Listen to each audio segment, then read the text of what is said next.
Hi there, and welcome to another episode of the Future of Jewish podcast. I'm your host, Joshua Hoffman. On this episode, I am joined by Dana Levinson Steiner and Dr. Laura Shaw-Frank. Dana is Director of Access Global at American Jewish Committee, where she oversees an international program to engage young professionals through transformative leadership development, hands-on advocacy, and philanthropy. And Laura serves as AJC's Director of William Petschek Contemporary Jewish Life. Enjoy my conversation with Dana Levinson Steiner and Dr. Laura Shaw-Frank. Laura and Dana, thank you so much for doing this. This is the first trifecta on the Future of Jewish podcast, so I'm excited for this one especially. And why don't we start first, I guess we'll start with Laura. Why don't you tell us a little bit about yourself, your background, where you're from, everything that got you where you are today. Sure. So thanks for having us. We're really excited to be with you today. So I grew up in New Jersey, the daughter of an immigrant refugee and a first generation American, very passionately Jewish family. Actually always thought I was going to make Aliyah. And my husband and I actually moved to Israel in the year 2000 for 2 years. My husband had a fellowship there. We ended up coming back because my father, the immigrant refugee, unfortunately was diagnosed with brain cancer, and he passed away shortly after we came back from Israel, but we returned because of that. I had been an attorney before that. I trained as an attorney and I practiced as an attorney for a while, about 10 years. And when we came back to America, I realized that if I wasn't going to be in Israel, I needed to feed my soul through work. And I became a Jewish educator. And as I became a Jewish educator, I fell in love with Jewish history and went and got a PhD in Jewish history. As I was finishing my PhD in Jewish history, I decided that I wanted to have a more national role. I had been teaching in day schools and loved it, and working at Yeshivat Maharat, the women's rabbinical school here in Riverdale, loved that as well. But really wanted to take a more national role where I could do teaching and advocacy at the same time and work on Israel diaspora relations and be involved not only in the work of education, but also in the work of moving things forward programmatically. And so I started working at AJC in January 2020, which was an interesting time to start a new job, let me tell you. 8 weeks in the office, and then we went home. Very cool. So a lot of stuff to unpack there. I made some notes, but I want to go over to Dana for a second. And Dana, why don't you introduce yourself as well? Hi, I'm so happy to be here. Thank you so much for having us. It's funny because Laura and I work so closely together, and as she was talking, I was like, oh my God, me too. I can relate to all of these experiences, except that I do not have an immigrant refugee father. My dad's from Long Island, so maybe he thinks he's a refugee coming from Long Island to New Jersey, but needless to say, so I came from like a fairly typical American secular-ish Jewish family in New Jersey, but we always had a really strong sense of Jewish identity. I think growing up, I didn't realize that my mom's job was not to work for the Jewish Federation. She actually is a really successful early intervention practitioner, but because she was so involved in the community, I thought that's what she did. I thought she went to meetings. I think that's what I thought her job was. But that whole experience really informed who I would ultimately become as an adult. And while I was definitely the kid in Hebrew school who was always getting kicked out of the classroom, so I think that any, clergy person in my life is probably shocked that I became a Jewish educator and a Jewish communal professional. It was through getting involved with USY, United Synagogue Youth, as a teen that completely changed my life. I found my people, and it was through USY that I got involved with Camp Ramah. And Camp Ramah was where I really got to spend time with Israelis, and that totally rocked my world.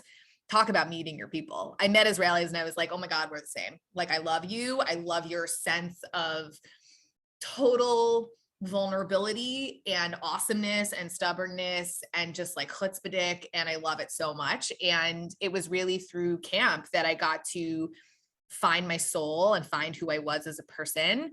So not long after graduating from college, I became a Jewish communal professional, but really as a classroom teacher. I worked at a Jewish boarding school, which sadly does not exist anymore, called the American Hebrew Academy in Greensboro, North Carolina. And after that, I moved to New York to get a master's in Jewish experiential education, which in 2011 was like a very hot thing to do. And I think what really inspired me about that experience was understanding how Jewish experience and Jewish education could be so many things. It could be outdoor education, it could be museum education, it could be Israel education. It didn't have to be confined to the four walls of a classroom. Not that there's anything wrong with that, but it really inspired me to think bigger about what I could do and what I could contribute to the Jewish community. So for a long time, I worked for the Ramah camping movement in alumni engagement. And then I pivoted to Hillel, where I worked at the Bronfman Center for Jewish Student Life at NYU for 3 years. And it was truly one of the most holy and remarkable experiences. And while I was there, I was approached to work at AJC, and I definitely had a little imposter syndrome at first, saying like, I'm an educator. I talk about Torah and feelings and Israel and Hagim. Like, how am I going to pivot to this very different space? And it turns out that all of the things that I love about Jewish communal education actually translate beautifully into working in advocacy. Like Laura, I also am getting my PhD. I actually just submitted my doctoral dissertation on Sunday night. So I am done and free, which is incredible. I was defended, but whatever. Mazal tov. Tada. So I will soon be in the company of Laura, but I think the biggest thing for me has always been, at least for the 12 years that I've been working in the Jewish community, has always been a question of how do we center relationships at the core of what we do? And I think that in many ways, this survey that Laura and I conducted about the relationship between American Jewish millennials and Israeli Jewish millennials zeroes in on that relationship. And ultimately, that is what has inspired me in this work over the last 12, 13 years. So Dan, I'm glad you brought up this survey that you and American Jewish Committee have done. I just want to hit on a few points before we dive into it, because actually I read an article that Dana, you wrote in the Times of Israel, which prompted me to reach out to you. Then you brought in Laura, and now we're doing this podcast episode. But yes, you surveyed something like 1,800 American and Israeli millennial Jews. Mm-hmm. And you found that about 50%, a little bit more, of US Jews, this is ages 25 to 40, they do feel connected to Israel. Mm-hmm. So that's the good side of the coin. The bad side is that 50% don't feel connected to Israel. And then the ones that do not feel, you found that there were essentially two camps, from my understanding. One is that those who have disengaged with Israel, so to speak, over, I guess, disagreements or quarrels with Israeli policies. Mm-hmm. And the second of those camps is those who sort of feel some sort of social pressure driven by different types of anti-Semitism, blatant, casual. And that effectively wrote that this is fueling the anti-Israel sentiments among their peers. So a lot to unpack. I guess my question is like,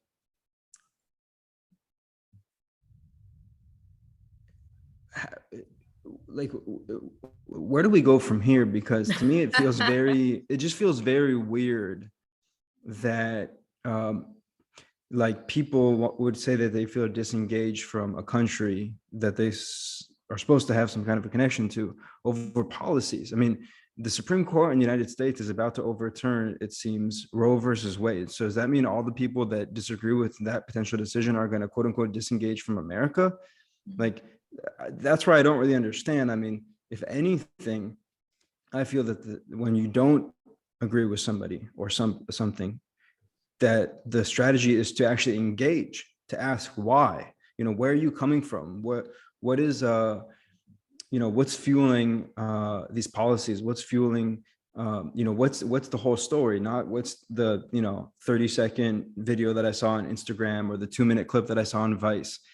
Like, to disengage, to me, just feels very wrong and bizarre. And so I'm just curious from we'll start with you, Dan, and then move over to Laura.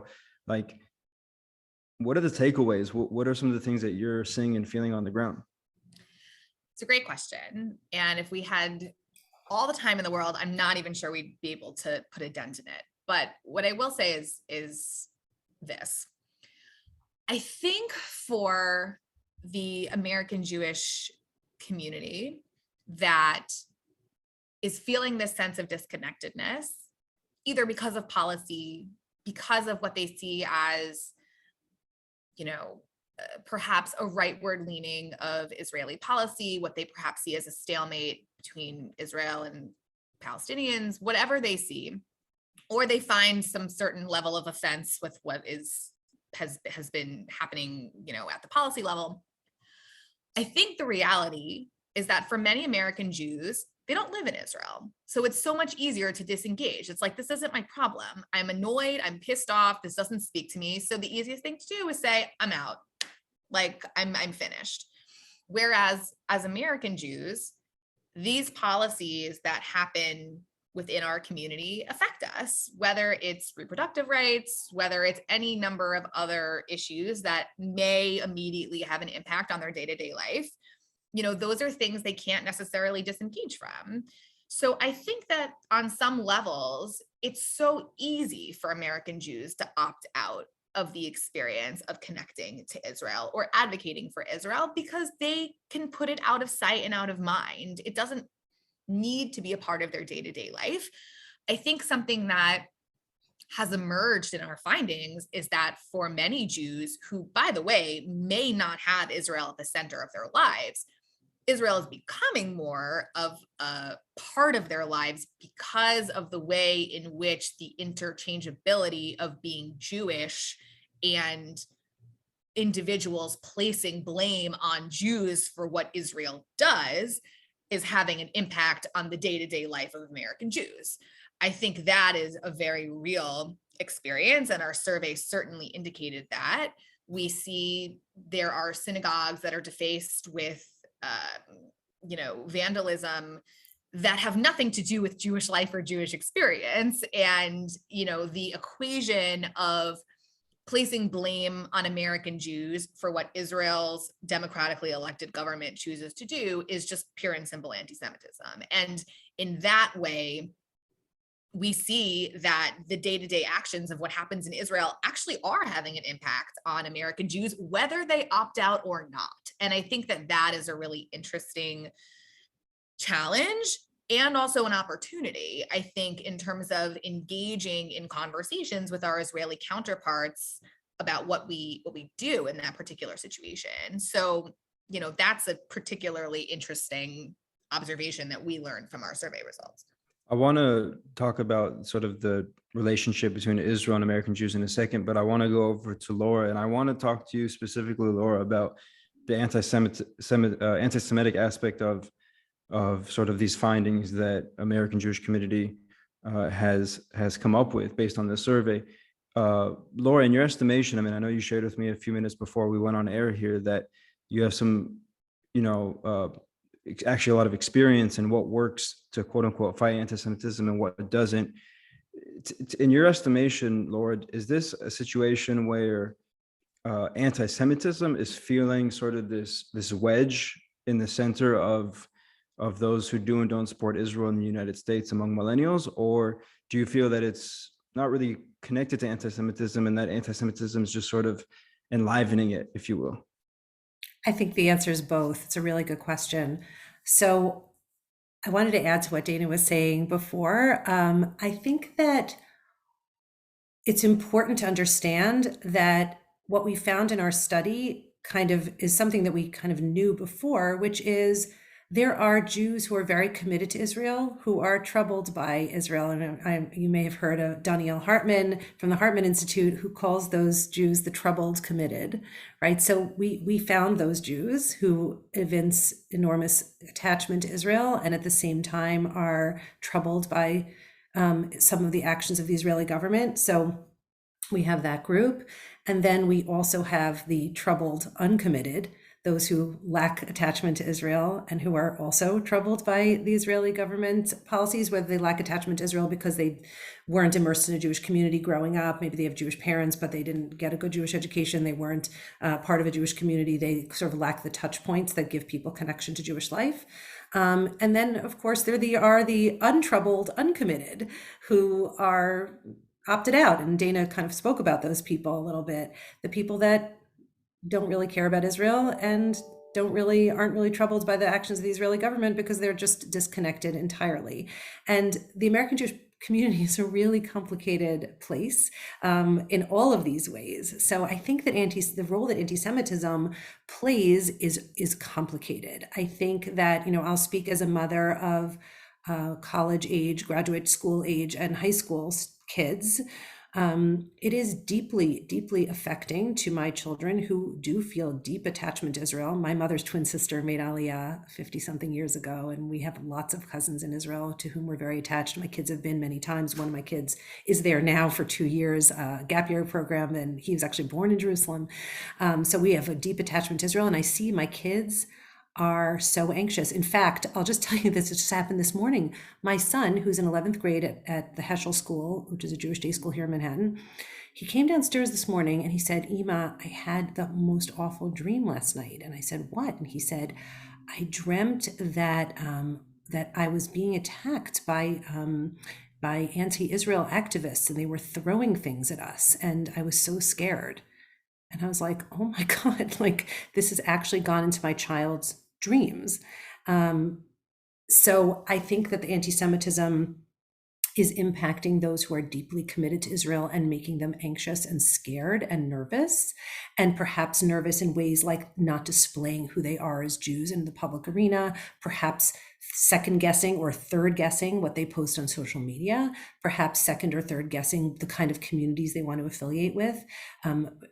Particularly, I would say for progressive Jews, worrying about the progressive spaces that they're going to be in. So I think there's that ilk. And I also think there's probably a group of Jews who are less committed to Jewishly, less committed to Israel, who just want to wash their hands of the entire thing because it's just too hard and too complicated.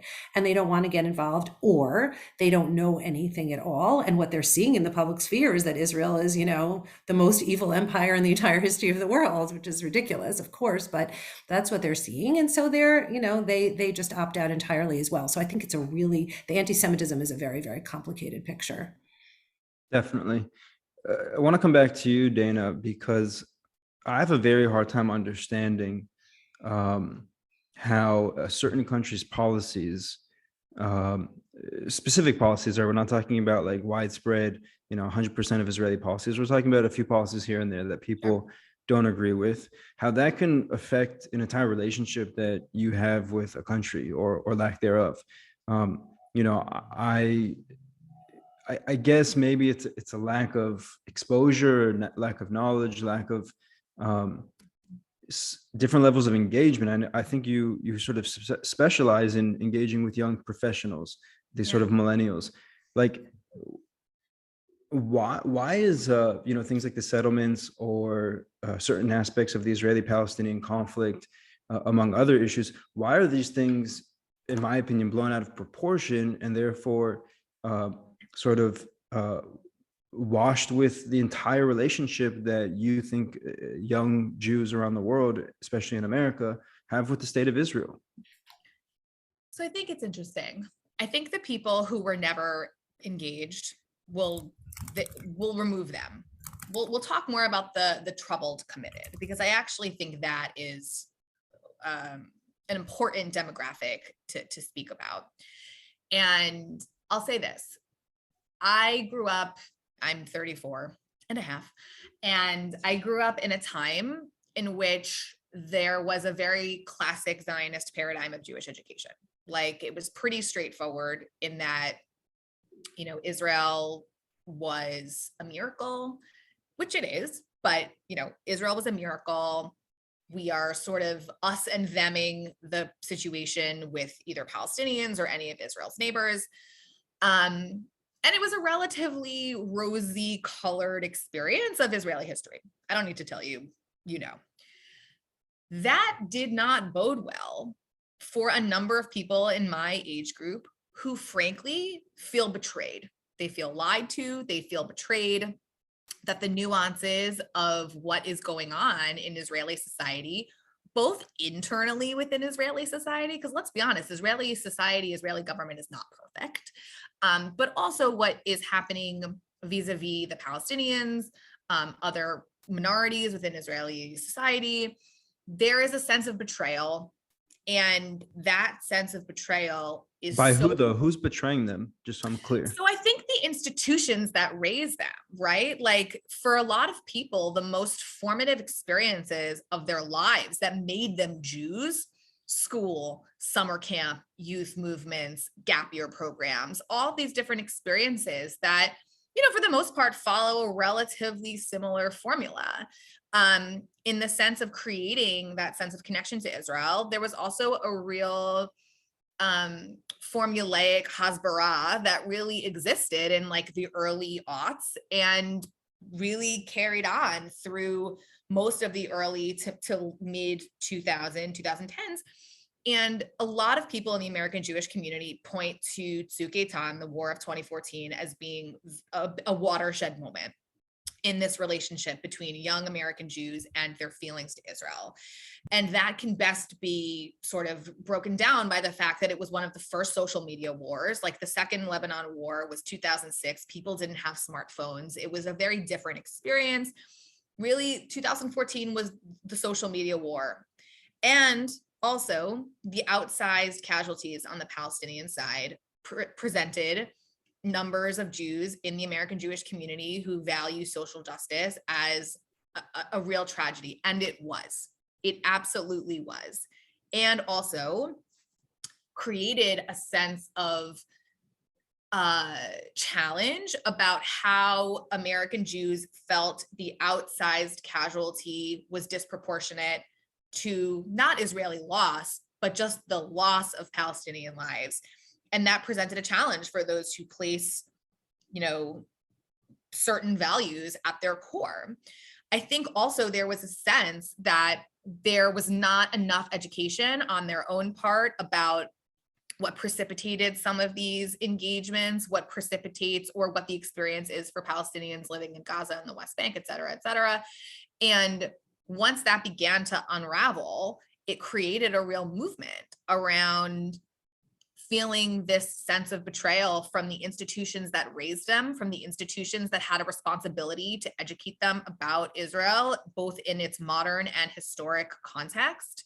And that in and of itself created a really challenging paradigm for American Jews to say, if I can't trust the institutions that educate me, I have to do it myself. And in doing so, like I have to be the bearer of truth. And in some level, that truth rejects what I know. It rejects what I experienced. And it doesn't necessarily call in institutions. I would say in some cases, there have been some activists who have really tried to call in the institutions that they were involved with and say like, hey, like, can we work together? Can we co-create a curriculum? Can we reimagine or re-envision what this looks like so future generations of young Jews can have a fuller picture? And ultimately, there were a number of institutions who immediately declined and were like, this is not what we do. And that did not create a great sense of compatibility between this new generation of American Jews who were like, summer camps, you need to provide a different lens or a different context of engagement in understanding Israel and the complexities of Israeli society, of geopolitics. And there were other institutions who said, okay, like, let's think about what this looks like and how we can move the needle and move things forward. And so I think to your question about how can there be people who say like, okay, well, this policy is going to be it for me. It's going to be the reason why I disengage with Israel. I actually think it's part and parcel of a larger issue, which is this sense of betrayal, being lied to, that Jewish institutions can't be trusted. So therefore, any relationship that I know or anything I know is inaccurate. So that's number one.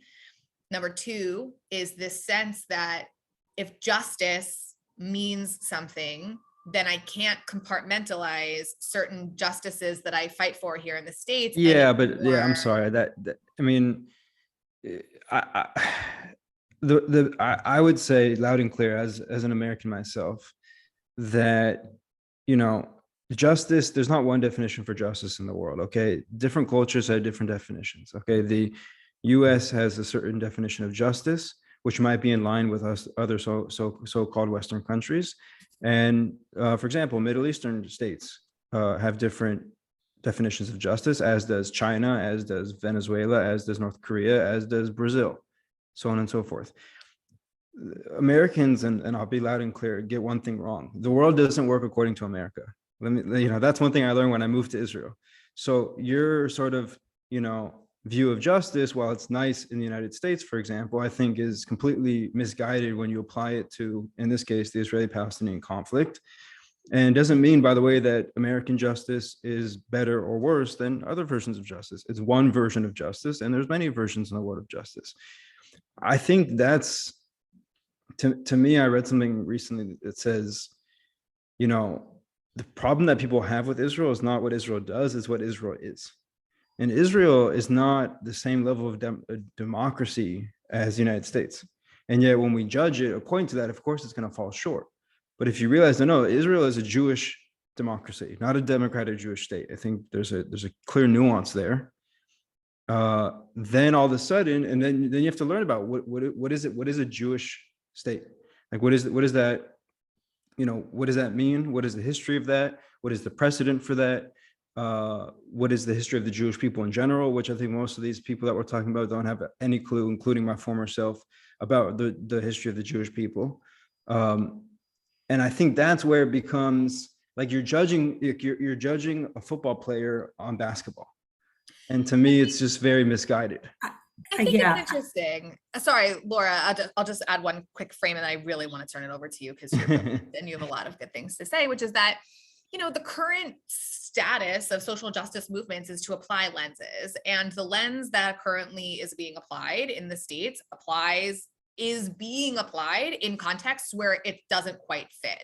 And I think that this is an example of that, where there are obviously more nuances and complexities than there is to just saying, okay, well, from what I believe, and I'm quoting Oren Jacobson and his team from Project Shema, who sort of talk about these like three pillars, where if the issue of justice is seen as like white supremacy, the patriarchy, and colonialism, if from somebody from the outside is looking in, and says like, okay, well, from what I'm seeing in Israel, it looks like it's run by like white men who are, taking over from like indigenous folks who look brown, then like that is the lens that they are looking through. And regardless of how we try to unpack that scenario and be like, well, actually, I don't know if you know this, but like more than 50% of Israelis identify as Jews of color, all of that stuff, you're already lost because, optics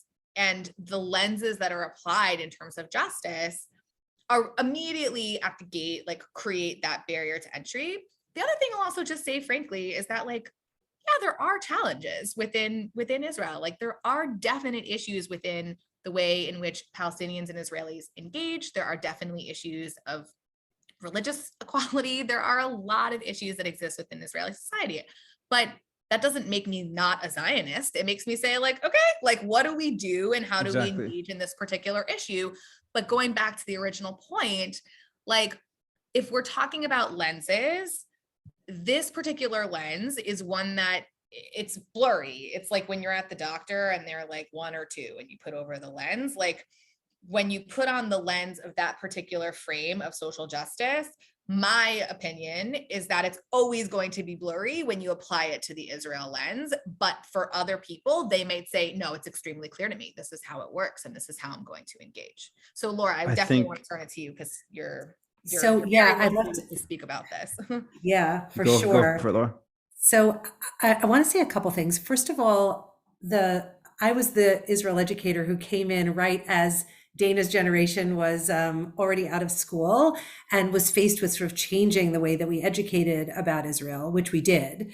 And I think it has actually made a big difference to be able to do exactly as you were saying, Josh, talk about what does it mean to have a Jewish democracy? What does it mean to combine Judaism and a democratic state? In what ways can we kind of get out of our American boxes and think about Israel as a different kind of place? And in what ways can we understand Israel to be complicated? to maybe have things about it that we don't like, just the way America has things about it that we don't like, and yet remain loyal and connected. And I think that the organized Jewish community, particularly I would say in the day school world, has done a good job in many, many day schools, not all, but in many day schools, has done a good job of complicating that Israel education and making a new world of Israel education that is much more successful in maintaining connection in the face of challenges. Having said that, I just want to say that the vast majority of the American Jewish community does not go to day school. They maybe go to Hebrew school through 8th grade. How much Israel education are those kids getting? Not a lot. And their parents, who grew up perhaps in the aftermath of 67 and understood what it meant to worry about Israel, to worry that Israel might not survive, who themselves were children of survivors or people who at least lived through the period of the Holocaust and understood what it meant for Jews to be in danger. That stuff doesn't transmit automatically. It's not like DNA. And we see this all the time with our lay leaders who are so passionate about Israel, our older lay leaders I'm talking about, who are so passionate about Israel and will do anything for Israel, to fight for Israel, to advocate for Israel, and their kids are not interested. Not that they're anti, they just don't care. Why don't they care? Well, why should they care? Those ideas, that the life experiences of their parents do not translate to these kids. And frankly, if you go to Hebrew school through your bar mitzvah or bat mitzvah, you're not learning very much about Israel. You're learning how to decode Hebrew, not how to understand it. You're learning how to maybe, get through your Torah reading. And then you're exiting stage right before high school. So, a lot of this is on, I think, on the American Jewish community and frankly on American families, Jewish families, for not emphasizing their values. And I just want to say one more thing, which is in terms of what we were saying about that what Dana was saying about the fact that there actually really are problems in Israel, as there are in every country. American Jews also, those who do feel connection, and even those whose connection is a little tangential, they want to feel like they have a say. They want to feel like they have some stake, that Israelis see them as having some stake in Israel as the land of the Jewish people. And that's actually something that we found in our survey, that American Jews are much more likely to say that they want a say in what Israel does and what Israel's policies are. And Israelis, of course, are like, no, you can't have a say. Well, I We're mean, American. so let's talk about that for a second. I mean, there's a few things there that I want to hit on. I made some notes. The first thing is that you can have a say in Israel if you want. It's called making Aliyah, which any Jew in the world can do, and coming and living in Israel and getting your citizenship guaranteed. This isn't like a 7-year process like it is in the States or in other places in the world where it's, definitely not for sure and whatever. So I think a lot of Jews don't realize that if they want to have a say, they can actually come and move to Israel and have a say. That's number one. Number two, they just don't want to. Yeah, American Jews are not going to make Aliyah. It's not happening. No, not happening. And I'm not advocating for Aliyah. What I'm just saying though is that, like, if you live in Sri Lanka and you're like, I want to have a say in American politics, okay, that's never going to happen. But the other thing too is that having a say is not a right, it's a privilege. And just like voting in any country, I think, is a privilege. It's something that it's a two-way street. The country has to create opportunities for people to have a say in their government, but the citizens have to be educated enough to have what I think we would all agree is a reasonable say. And my biggest issue is the lack of education, which seems to be the common word that's coming up in this conversation, is that most Jews around the world do not have and do not take on the responsibility of educating themselves, not just about Israel, but about what it means to be a Jew in general. And I agree that the institutions have either dropped the ball or for whatever reason not done a good enough job there. But in today's day and age, in 2020 and moving forward, I mean, there's something called the internet, which we all have access to, and there's tons of great content, mainly free, that you can go and you can educate yourself, whether it's through movies and TV shows, whether it's through Wikipedia, whether it's through YouTube, etc. And to me, like, I just find it bizarre that we're saying on one hand, you want to have a say, which I think Jews around the world should have a say in Israel. I had talked about that with Tzvika Klein in an earlier episode. But on the other hand, there's a responsibility that comes with that. And how do we sort of find that middle ground in your estimation? So I think you're right. There is some kind of a middle ground there, but I'll tell you about getting education. I don't think that we can expect kids who grew up in relatively assimilated American Jewish homes to even know that they want an education. At which, I mean, it's on parents, it's on institutions, it's on all of us to make sure that this education happens. But sometimes we're at a point with young generations that they're so distanced that I don't even know if it would ole al hadat, to use a Hebrew phrase, for them to think about getting an education or looking for something. I want to just say that for those Jews who are growing up in liberal movements of Judaism, it feels to them like Israel can't have it both ways. They can't say they're the homeland of the Jewish people and speak as in the language of homeland of the Jewish people, and then exclude the type of Jews that they are. And I think that there's a major disconnect there. I think that American Jews who grow up in liberal movements, who are the ones who are generally the ones getting less education, right? They look at Israel and they see that Israel doesn't allow for, or certainly excludes in many of its policies, Jews like them who practice conservative reform, Reconstructionist Judaism. And that just contributes to this feeling of deep and powerful alienation. Like, don't say you're the homeland of the Jewish people and then tell me I can't have a mixed davening at the Kotel. And, I know that Israelis are like, why do you care about the Kotel? Like, not that it's not important, but like, I know the disconnect. It's a symbol. It's a symbol. For American Jews, it's a symbol. And also the whole conversion issue is a huge symbol.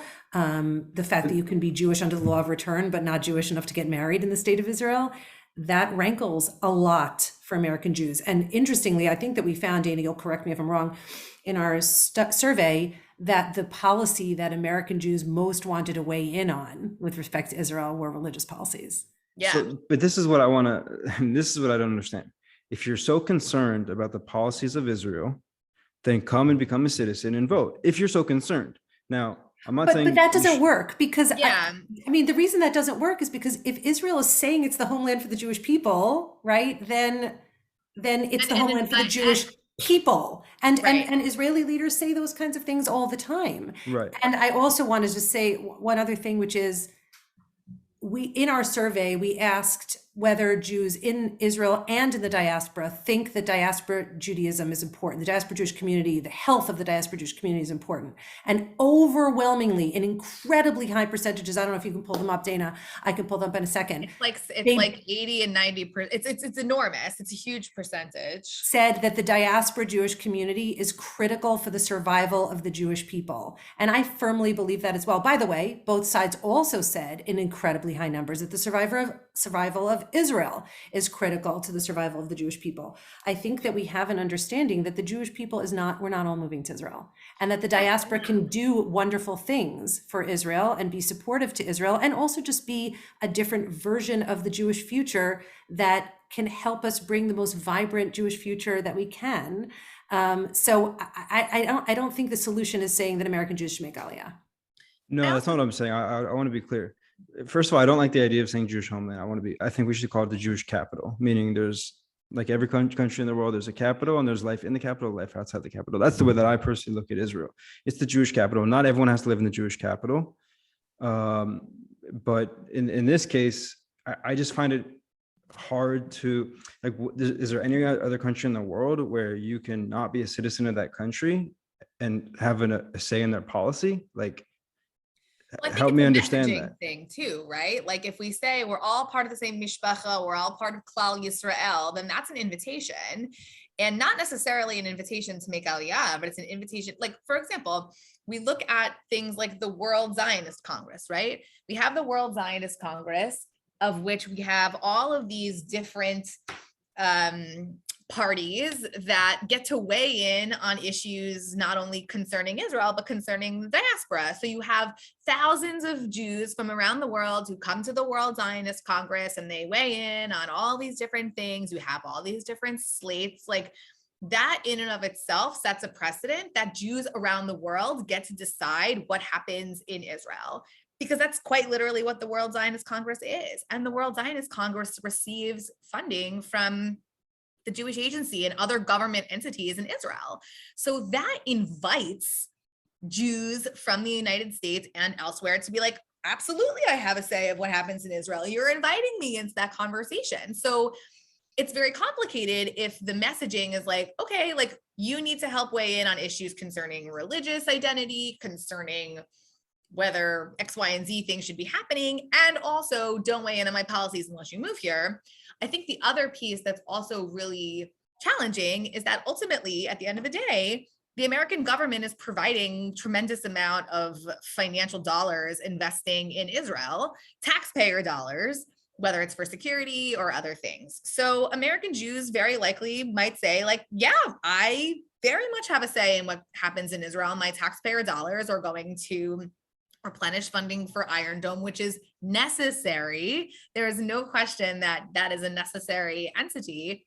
But in our survey, we asked whether Israeli Jews believe that Americans should be consulted on issues of American policy. And obviously, they actually said yes to an extent, but the number was obviously higher. I think it was like 56% of Americans said yes, absolutely. Israelis were a little bit lower, but there is, I think, an understanding that there is a sense of reciprocity, although I think our survey indicated that there was more of a desire for Americans to feel that they were, quote unquote, getting more from Israelis, that there is a sense that the relationship has often relied on Israel taking and Americans giving. And there is a sense that Americans would like more of that sense of giving from the Israeli community, not necessarily financially, but in other ways to be determined. We didn't get so into the weeds on like what that give and take would necessarily look like, but it's an important. I wanna go to the point, and Laura, I'll come back to you. You talked about sort of institutions dropping the ball on education, engagement, et cetera. And I'm just curious, from the lens of the American Jewish community, what you guys are doing specifically to sort of change the way that you guys are trying to educate or engage, so forth, your audiences. Because I'll be very frank when I say that a lot of organizations that I speak to, whether on the podcast or in private conversations, they talk about wanting to be different, but then they end up doing the same thing that they've been doing for, in many cases, decades. So Laura, in your estimation, is AJC doing something different? Or if so, what's different? Or what are the hopes? What are the objectives that maybe you're trying to change as we sort of, go through these different waters? Okay, great. Yeah, that's a great question. So the first thing I want to say is I don't want to put all the blame on American Jewish institutions. I think American Jewish institutions are actually doing a really great job, but you have to get people in the door in order to get the great job to happen, right? Like, getting people in the door in a multicultural society where so many things are competing for young people's attention and they're not getting that sense of commitment in their homes, many of them, it is a losing battle in so many profound ways. And there are some organizations that are doing a better job at getting them in the door than others. But I just want to make that clear that I don't, this is not something that I would blame the American Jewish institutional community for. I think it's a shared problem. What is AJC doing differently? There's a few things we're doing differently. The first thing is data. One of the reasons we wanted this study is because we believe in data-driven programming and data-driven initiatives. Not only did we do this millennial study, but last summer, my department did a study on the level of Israel literacy and Israel education in the American Jewish community and the level of diaspora literacy and diaspora education in the Israeli Jewish community. And we found a lot of really interesting things, and we dispensed and talked about those findings widely. I think that that's really important. We have to actually know what we're talking about in a data-driven way and actually act upon data, not upon impressionistic, notions of what's going on. So that's first of all. Second of all, look, AJC is not going to solve the Jewish education issue in America because we're an advocacy organization, but I do think that there is a number of things that we're doing really beautifully. One thing that we're doing really beautifully is we have a teen program called Lift, Leaders for Tomorrow, that meets 7 times for 3 hours on Sundays. So it's not so onerous that we're not going to get kids in the door. It's something that, kids could say looks good on a college application. So they have some incentive to come. And once they're in that door, the education that they are getting about not only history and kind of what Israeli society looks like today, but the education they're getting about what it means to explore their own Jewish identities, what it means to tell their Jewish story, and what it means to advocate, not just to know, but to advocate. I think those things are really, really important.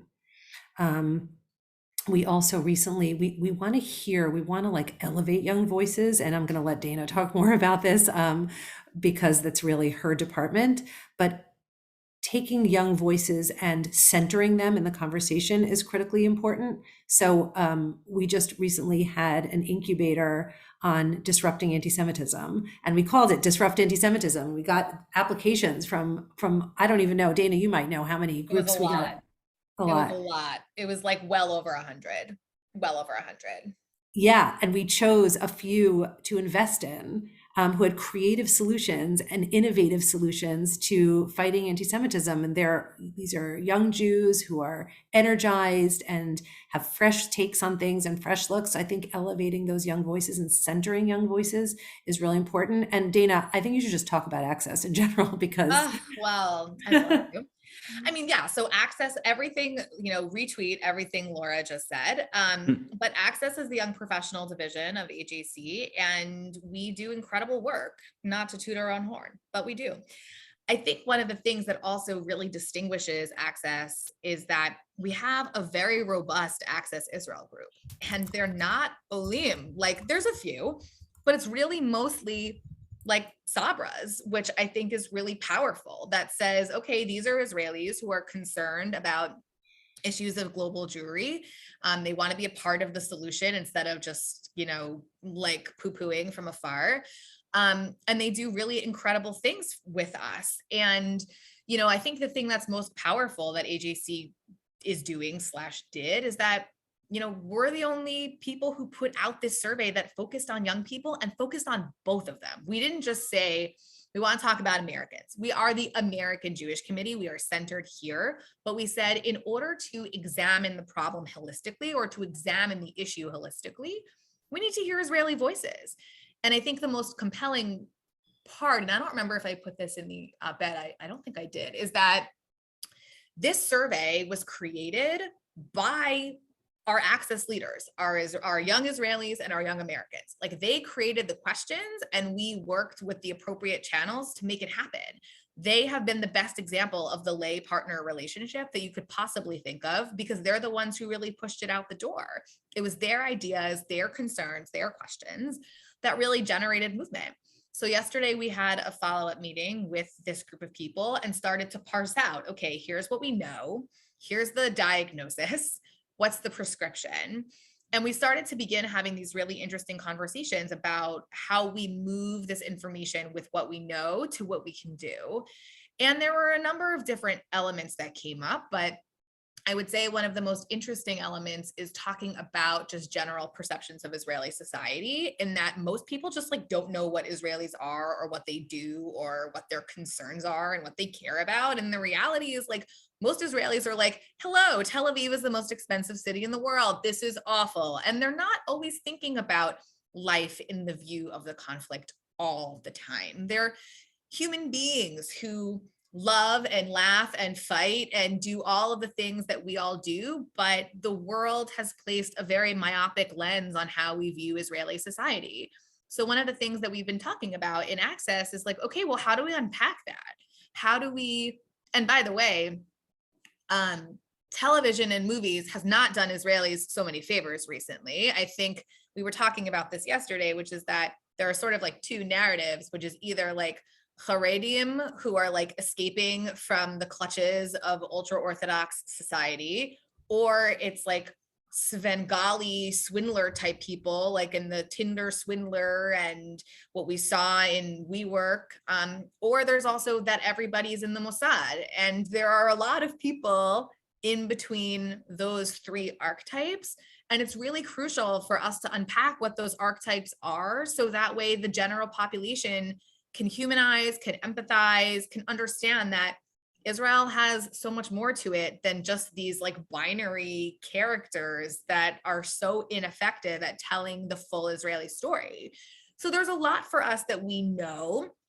There's a lot we plan to do. A lot of it is obviously still in ideation mode, but at the end of the day, what we know what we know, and now we know we have to do something different. And we are very much in the process of, and have had the full support of AJC to explore what that process is, which is incredibly exciting.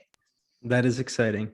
We just had Laura jump off because she had to go on to another call. But Dana, a few more questions for you. Yeah. So I think you hit on something really vital there, which is that there's not a lot of nuance and context in the mainstream media, whether it's movies and TV shows or the news or what have you. And so is part of this sort of facilitating more dialogue? Because one of the things that I loved about the survey is that you really, a lot of surveys, for example, we know the Pew survey only focuses on American Jews. And there's, surveys that come out of the UK and France and other places, and it's only about those local communities. And I think one of the issues is the division of not just the denominations in Judaism, but in the geographics, right? And so one of the things that I really, really commend you guys for doing is bringing in that Israeli counterpart, and in this case, the US counterpart. How do we sort of, in your estimation, how do we continue to create those bridges, whether it's interpersonal, but also at scale? Are you guys working on some solutions that you can share with us, maybe a little bit behind the scenes? We're dreaming right now, but I would definitely say that our survey indicated that when American Jews visit Israel a minimum of 2 times, their sense of attachment to Israel and Israelis goes up. So, and I think I don't remember the exact detail, but if it was, especially if they had visited within the last like 5 or so years and it had been more than twice, like that attachment went up. So, it's not a new concept that the idea of mifgashim or meeting is really important. We know it's really important. That has been a part and parcel of the Jewish education discussion for the last, 30 years. And we know that that's really important. But I think one of there are opportunities and limitations for these mifgashim experiences. Oftentimes these happen in the context of something like summer camp, where you're in an 8-week oasis where you have your own culture, your own norms. It's a very different experience. Those are incredibly powerful, and it's even better when they can be transferred outside of the camping experience.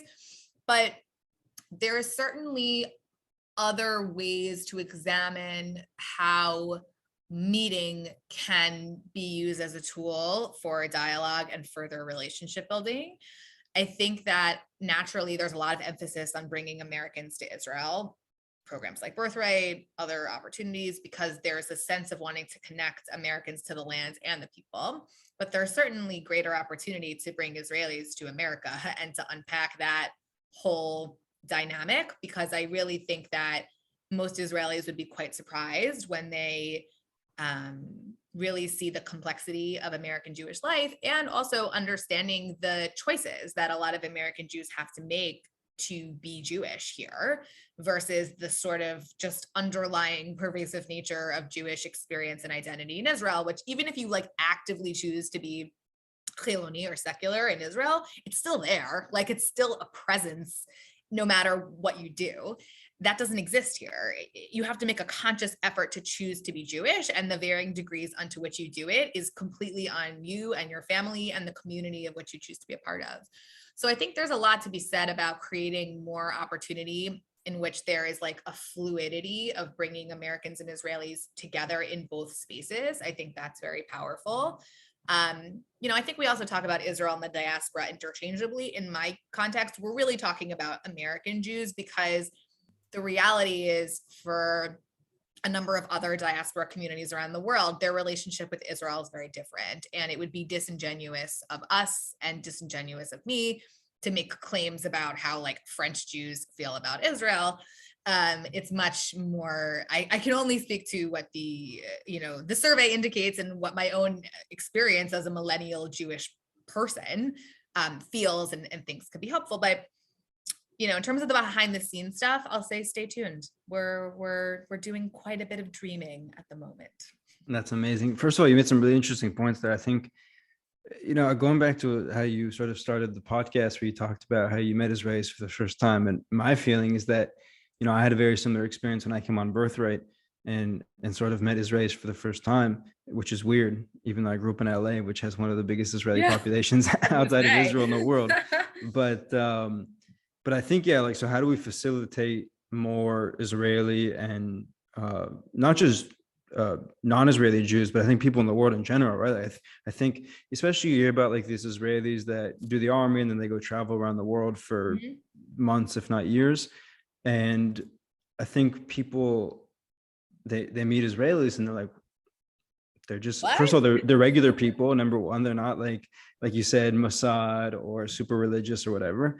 And number two, they're also like really very culturally rich and educated and have unique life experiences, especially because of the army, but also, growing up in this neck of the woods that makes them interesting people.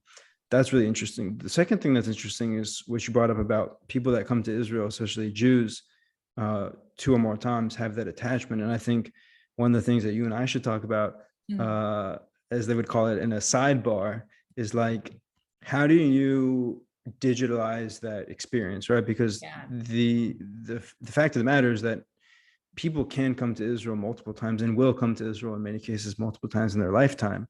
But like, what do the in-between moments look like? Meaning if you come once every 3 years, so in between, the first and the second time you come in that 3-year period, like there has to be engagement. It's one of the reasons why I created Izzy, but I think there's other iterations and variations of what that sort of digital and maybe virtual experience looks like.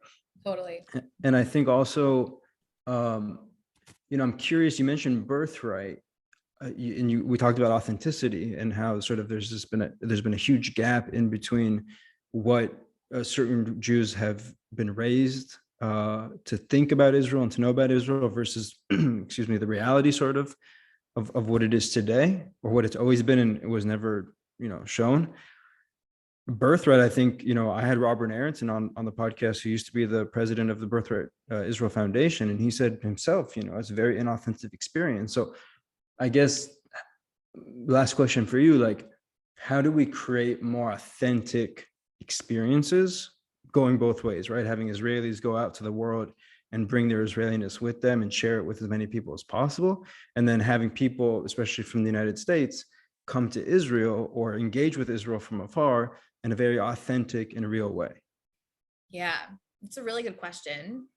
So 10 years ago, I wrote my master's thesis on what I refer to as the post-Mishlachat experience. So when Israelis come work at Jewish summer camp, what happens when they go home?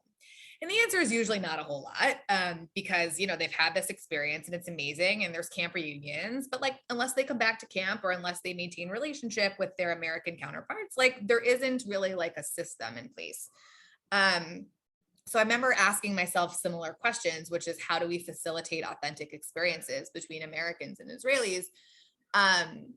And I think, what I remember from my research is that there was this anecdote about how when there was a child at summer camp, his connection to Israel was because of his counselor, Yoni, right? Yoni was this cool, amazing, charismatic, awesome guy who was able to like infuse Israel education in a way that was like totally natural and normal.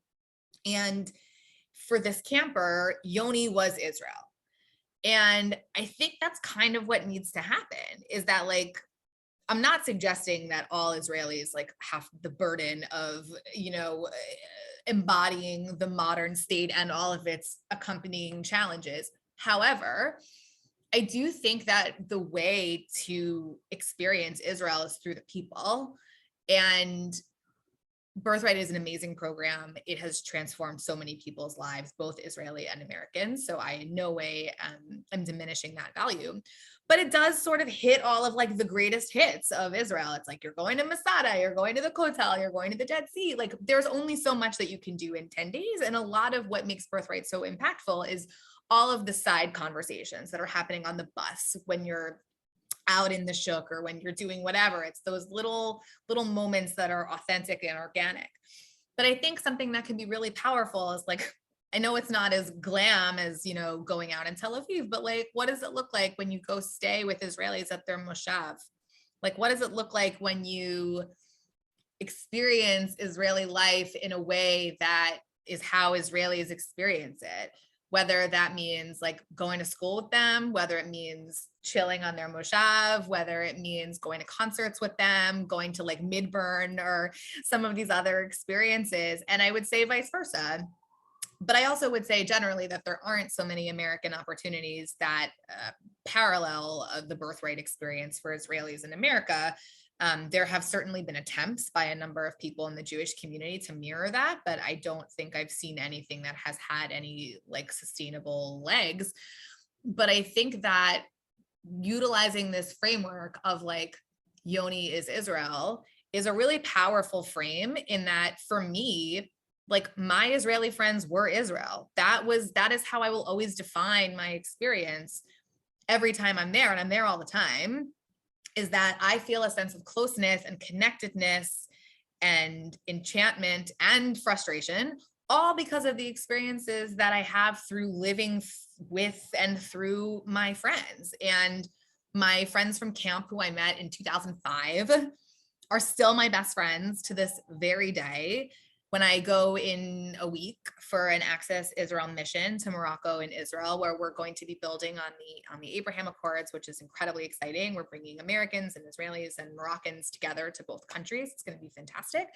We're having a briefing with one of my very close friends from camp, who is like a goofy 20-year-old in 2007, and now is the director of the Middle East, North Africa, and India desk for the Foreign Trade Association. So, for me, it's about utilizing the people as the lens and the experience.